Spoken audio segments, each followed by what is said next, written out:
Hey, I'm Stephen and this is Solving the Money Problem. If you're new, welcome. If you're not, welcome back. So, do you guys remember in 2019 when I said, Tesla stock, moon, headed to there?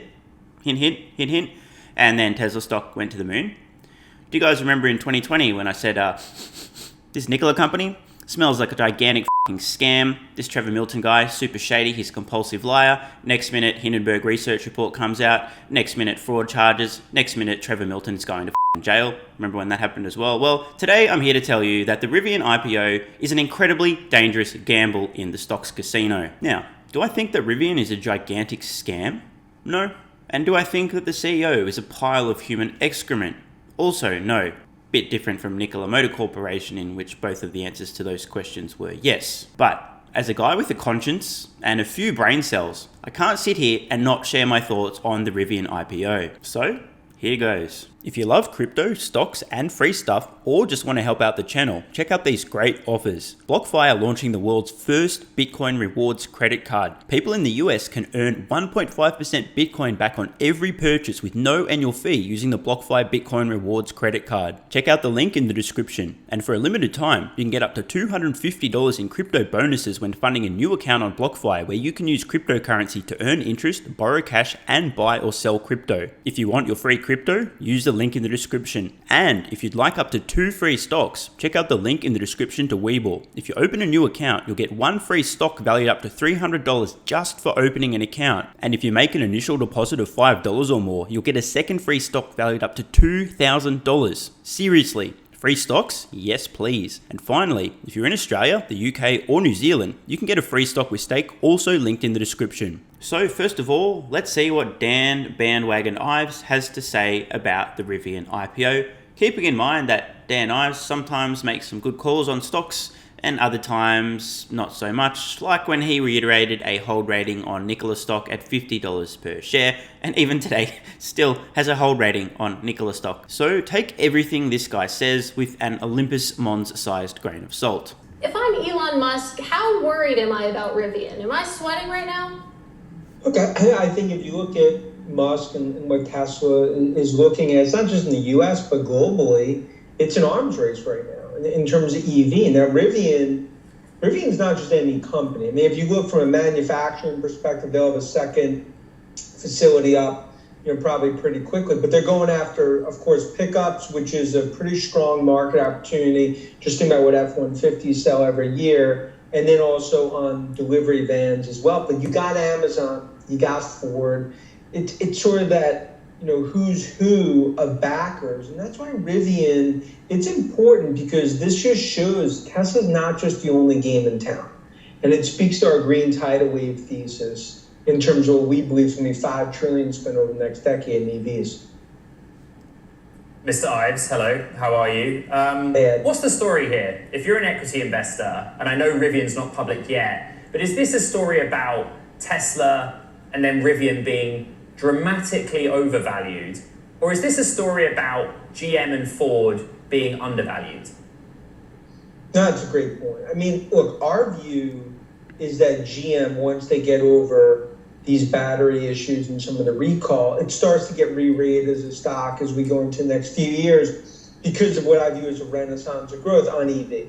I think Ford is very similar. You've started to see that in terms of re-rating because I've never viewed Tesla as an automobile company. I've always viewed it as a disruptive technology player. Now, I can't let this slide without commenting here. As I've said, I'm going to keep repeating. It will happen. Mark my fucking words. Timestamp it. Set a reminder. Check back in 10 years' time. I will be right. Ford and GM are most likely to go bankrupt, be acquired, or merge before the end of the decade. Whether or not you decide that they're a tech company now because they're trying to make EVs doesn't matter. Now, in fairness to Dan Ives, the stock market itself may, in fact, and it already is, giving a lot more credit to these companies than they currently deserve because they're telling us that they're going to produce EVs in the future. They're telling us that they're going to try.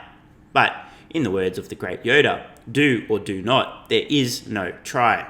And something that the stock market overall seems to be failing to appreciate is one, building EVs is not the same as building internal combustion engine vehicles. It's not even close. They're not comparable. The only things that's comparable is they have some windows, windscreen wipers, and some wheels. That's about where the similarities end.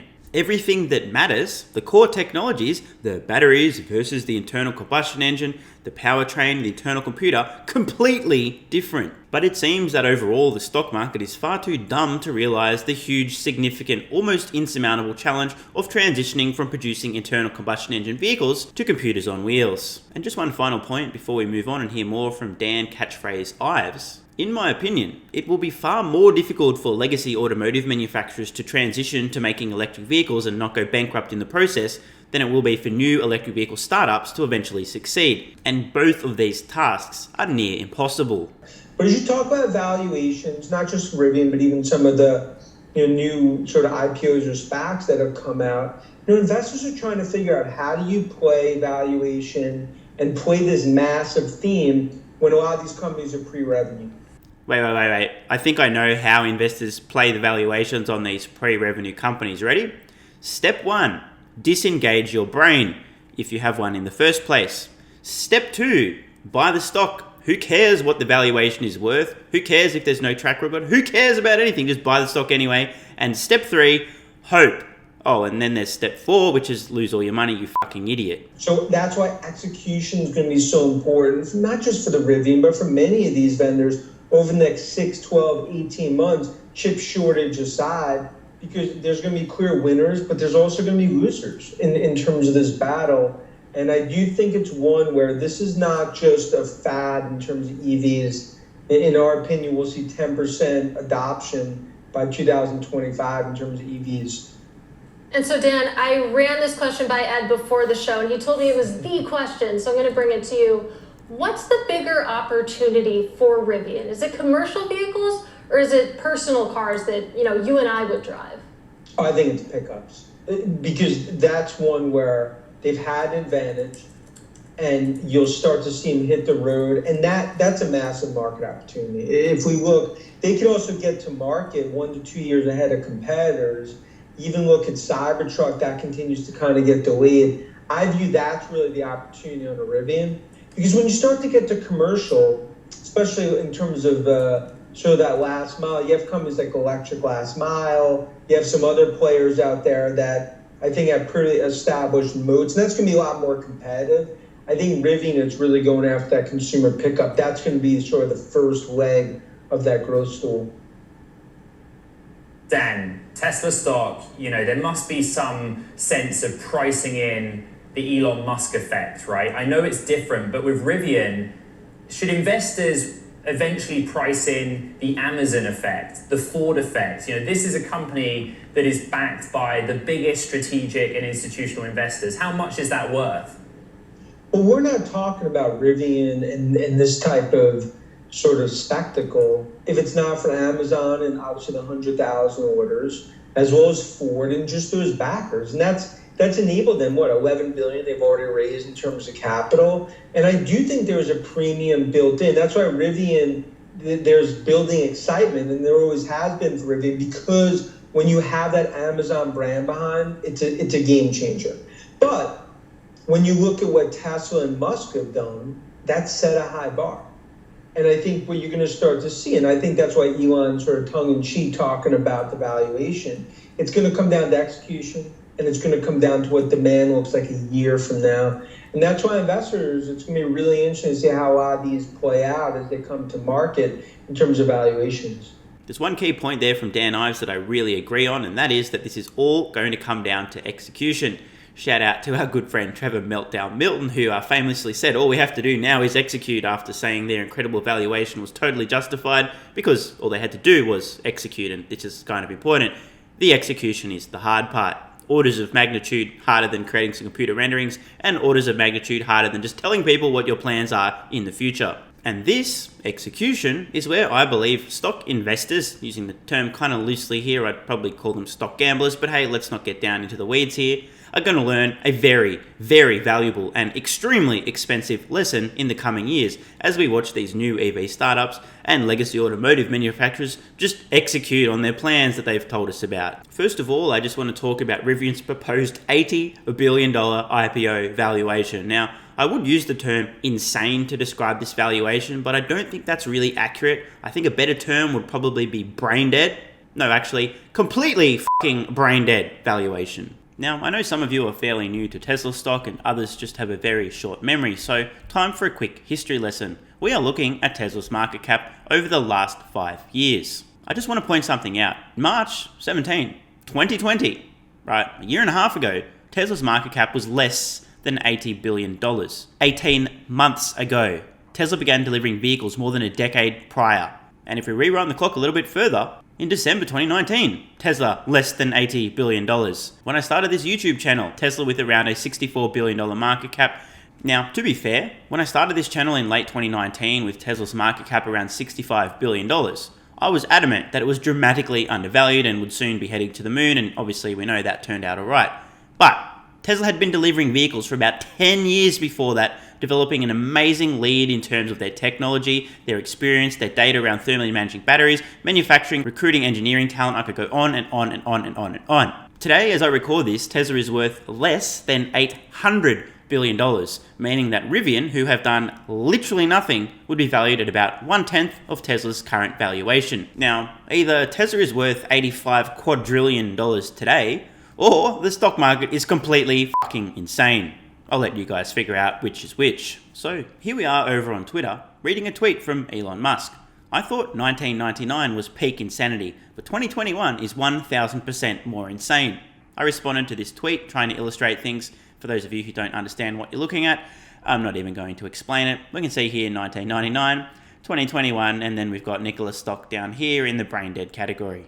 And Elon Musk responding there, pretty much. If I were to plot Rivian, it would be somewhere around here. Elon Musk had a little bit more to say on Twitter around Rivian's batshit crazy valuation. Don't want to be unreasonable, but maybe they should be required to deliver at least one vehicle per $1 billion of valuation before the IPO. Now, call me crazy, wouldn't be the first time, but I think Elon Musk may actually have a valid and reasonable point here. Now, you guys and girls will know that I never ever give investment advice, but on the odd occasion, I do give how to not be a fucking moron advice, and this is one of those occasions. Now, I want to be really clear here. I do believe that Rivian are a legitimate company. I do believe that they have a chance of being successful, and I do believe that in theory, they could actually grow into this ludicrous valuation. All they have to do is execute the hard part. The really hard part, the really hard part. If I'm being honest, I think what's going on here is that people are reasoning by analogy rather than first principles and going, well, Tesla did it. It's not like they had an incredible leader and amazing engineers. It's not like that. It's not that hard, is it? It can't be that difficult because Tesla did it. Now, I'm going out on a limb here, but I'm just not sure this is the best way to reason about what a company should be worth when they haven't produced or delivered any functional vehicles to customers, have no track record of execution whatsoever, have B, C, and D grade engineers at best because the A players are all working for Elon Musk at SpaceX and Tesla, and have multiple Mount Everests in front of them. And there's one final critical point as well. Culture. We know nothing of the culture within Rivian. We know a lot about the culture within Tesla. Tesla had to fight tooth and nail for their very survival. They are incredibly efficient and extremely resourceful with capital. Not just financial capital, but intellectual capital, human capital as well. Rivian, on the other hand, have the luxury of sucking from the nigh unlimited teat of Amazon, one of their primary investors. Now, at first you might think, well, isn't this a good thing, Stephen? They have unlimited capital. Isn't that fantastic? Well, in theory, it's useful, but there's a slight problem here. It doesn't create a culture of innovation or resourcefulness. It is very likely that Rivian, cashed up with $10-11 billion of investment already before having delivered a single vehicle, are going to have zero motivation to be resourceful and instead will become quite a wasteful company. Now, I'm just hypothesizing here, but it's my hallucination that a company that's had to fight for everything that they've got to really scrap and has been through many battles and has the scars to show for it is the kind of company that's likely to have long-term survivability even when things get tough. On the opposite hand, a company that's done literally nothing to date and has practically unlimited capital, I'm not so sure this is the kind of company that I think would have long-term survivability. Let me give you guys some highly relevant context. Rivian's intended IPO valuation of $80 billion is more than SpaceX is worth today. You know, the company that's revolutionized rockets, that company, SpaceX. Rivian IPO has done nothing, delivered nothing, literally done nothing, worth more than SpaceX. Not even kidding. What the actual fuck? And speaking of SpaceX and having unlimited capital, and Jeff Bezos, I think that's his name, I don't remember anymore, it's interesting to note that in theory, Blue Origin had access to huge amounts of capital too, sucking from the very same teat of Mr. Jeff Bezos himself. And somehow, SpaceX, the company with a lot less capital, less money, have somehow out-executed and been far more resourceful than Blue Origin. In fact, the biggest accomplishments of Blue Origin at this point in time is slowing down SpaceX's progress with lawsuits. To date, SpaceX has delivered cargo to the International Space Station, they've delivered humans safely to and from the space station multiple times, and I believe they've re-landed about their 80th booster now for reuse. Meanwhile, Blue Origin, who've been around for longer than SpaceX for the record, Blue Origin's biggest accomplishments to date have been sending a micro-penis-sized rocket a few meters into the air, approximately. They've been around for longer and they've done basically nothing despite having access to a huge amount of capital. Maybe we can apply that same type of thinking and consider, is it possible that Rivian may have the same type of results? Even though they've got a crazy amount of capital, they may not actually produce the same kind of results from a company that can actually execute and is far more resourceful, aka Tesla. Little bit of food for thought. Now, I'm not here to rain on anyone's parade. I believe Rivian are a legitimate company and they are trying their best. I also believe that over the long term, they're probably going to survive. The point I'm making isn't that Rivian's a shitty company, you shouldn't invest in them, their stock's a joke, blah, blah, blah, blah, blah. The point I'm making is that the valuation being assigned to this company, a potential $80 billion valuation at IPO before they've done anything, delivered a single product to any customers, is just fucking insane. What can I say? The bell curve is real. I wish Rivian all the best. I genuinely do hope that they're successful. And I also wish all the Rivian stock investors the best as well. I mean, good luck with that, hey? It's your money, not mine. But I did just need to get this off my chest. Investing in Rivian, especially with an $80 billion valuation, is effectively going into the stocks casino after you've had 420 too many drinks, rocking up to the roulette table, and putting every dollar you've got on number 2. See what I did there? Number 2, get it? Number 2. So on that rather awkward note, I hope you guys and girls have enjoyed this video. Let me know in the comments below, what do you think of Rivian's valuation? And please let me know, I'd love to see a full representation of the bell curve below. Is anyone watching planning on investing in the Rivian IPO? Are you going to buy some Rivian stock? Let me know in the comments below, and good luck. I'm Stephen Mark Ryan, this is Solving the Money Problem, and I love you all. And don't forget the BlockFi Bitcoin Rewards credit card, where you can earn 1.5% Bitcoin back on every purchase. There's a link in the description. You can also earn up to $250 in crypto bonuses when funding a new account on BlockFi, also linked below. And finally, don't forget your free stocks with WeBull and Stake, also linked in the description. These great offers also help out the channel. Thanks so much for watching. Let me know your thoughts in the comments below. And of course, if you have any ideas for future videos, let me know. I read all your comments. P.S. If you're still watching, you're awesome. If you'd like early access, exclusive videos, regular Q&As, our private Discord server and more, consider supporting the channel at patreon.com/solvingthemoneyproblem so I can keep creating content for you guys. There's a link in the description. You can now also become a member of the channel for some exclusive perks. To learn more, click the join button next to subscribe. And don't forget to check out our merch store. Either way, the best form of support is you being here and watching, so thanks again.